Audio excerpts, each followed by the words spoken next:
السلام علیکم ورحمۃ اللہ وبرکاتہ۔ بسم اللہ والحمدللہ والصلاۃ والسلام علی رسول اللہ وعلی آلہ وصحبہ ومن والاہ الی یوم الدین، اما بعد۔ ہمارے پیارے بزرگوں، ساتھیوں، دوستوں، اسلامی بھائیوں اور بہنوں، اسلام سے، دین اسلام سے باہر کر دینے والا چوتھا عمل ہم لوگ جمعہ کے خطبے میں سنتے ہیں، اور ہر خطیب اس بات کو بیان کرتا ہے خطبہ حاجہ کے اندر، اور اللہ کے رسول اکرم صلی اللہ علیہ وسلم بھی یہ بات فرمایا کرتے تھے۔ فَإِنَّ خَيْرَ الْحَدِيثِ كِتَابُ اللَّهِ وَخَيْرَ الْهَدْيِ هَدْيُ مُحَمَّدٍ صلی اللہ علیہ وسلم۔ سب سے انوکھی، نرالی، بہترین کتاب اللہ تعالی کی کتاب قرآن مجید ہے، اور سب سے انوکھی، نرالی، بے مثال رہنمائی، گائیڈ اور ہدایت نبی کریم صلی اللہ علیہ وسلم سے۔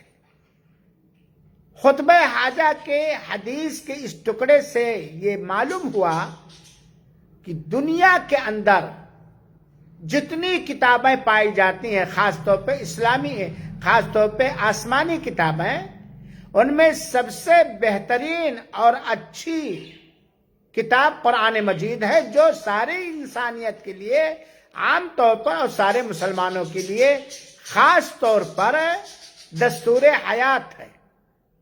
اور سب سے پیاری بات، سب سے بہترین رہنمائی اور سب سے بہترین مارگدرشن کس کی ہے؟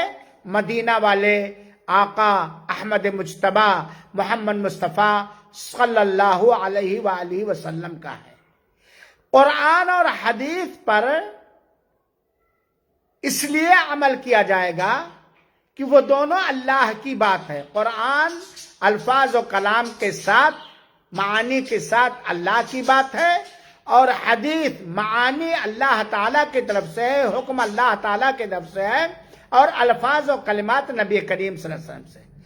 اب اگر کوئی شخص یہ مانے، یہ کہے کہ نہیں وہ تو بہت پرانا ہو گیا، پہلے کا تھا، اب آج وہ چیز نہیں ہے، تو دائرے اسلام سے نکل جائے گا۔ سمجھ لیجئے گا۔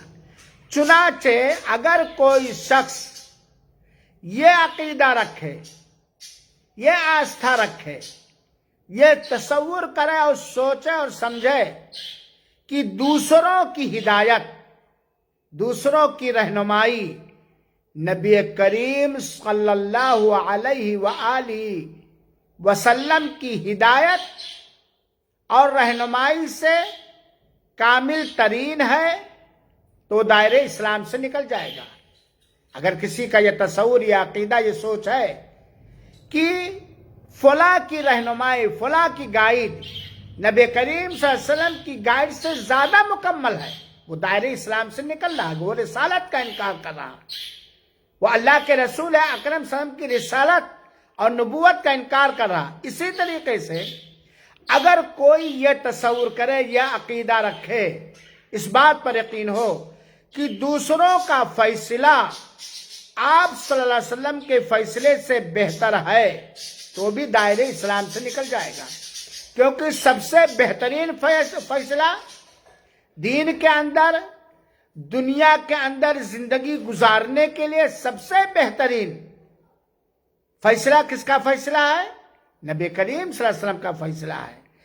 اور اگر کوئی یہ بھی تصور رکھتا ہے کہ اس وقت جو بنائے گئے قانون ہیں دنیا کے اندر، خود ساختہ قانون، جو بھی قانون ہے، جو بھی نیم ہے، یہ شریعت اسلامیہ سے افضل ہے یا اس کے برابر ہے، اور یہ قرآن و حدیث کا بنایا گیا قانون آج کے زمانے میں، صدی میں عمل کرنا ناممکن ہے، وہ دین اسلام سے باہر ہو جائے گا، کیونکہ دین اسلام مکمل ہو چکا ہے، اور وہ اللہ تعالی کی جانب سے بنایا گیا ہے، اور وہ ہر وقت کے لیے، ہر زمانے کے لیے، ہر ٹائم کے لیے، ہر ایک کے لیے بالکل مناسب ہے۔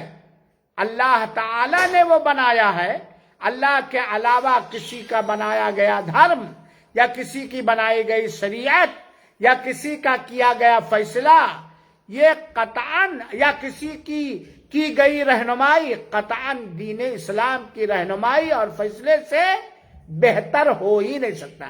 چنانچہ اگر کوئی یہ عقیدہ رکھتا ہے کہ دوسروں کی ہدایت یا کسی کی ہدایت نبی کریم صلی اللہ علیہ وسلم کی ہدایت سے زیادہ کامل ہے، یا آج کے دن میں نبی کریم صلی اللہ علیہ وسلم پر اتاری گئی شریعت پر عمل کرنا ناممکن ہے، یا آج کا قانون بنایا گیا پہلے کے قانون سے بہتر ہے، تو ایسا آدمی دائرے اسلام سے، دین اسلام سے نکل جائے گا۔ اور بڑے افسوس کے ساتھ کہنا پڑتا ہے کہ آج کچھ لوگ اپنے آپ کو ماڈرن سمجھتے، پڑھا لکھا مفکر سمجھتے ہیں، بہت بڑے مفکر، اور بہت سارے لوگوں کی یہ سوچ ہے کہ بھائی وہ تو اللہ کے رسول کے زمانے میں تھا، نبی کے زمانے میں تھا، اب دین اسلام کا بنایا گیا قانون پرانا ہو گیا، اب یہ حالات ہو گئے، وہ حالات ہو گئے، اس پر عمل کرنا ناممکن ہے، اور آج کا بنایا گیا قانون پہلے کے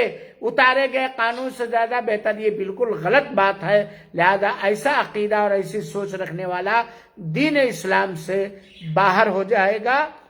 اللہ تعالی ہم سب کی رہنمائی فرمائے، اور قرآن اور نبی کریم صلی اللہ علیہ وسلم کے پر اتاری گئی شریعت مطہرہ مکملہ کے پر عمل کرنے کی توفیق عطا فرمائے، ہمارے عقیدوں کی اصلاح۔ یہ ہے نواقض اسلام میرے بھائی اور بہنوں، اس کو ہمیں سمجھنا چاہیے۔ اللہ توفیق دے، آمین۔ والسلام علیکم ورحمۃ اللہ وبرکاتہ۔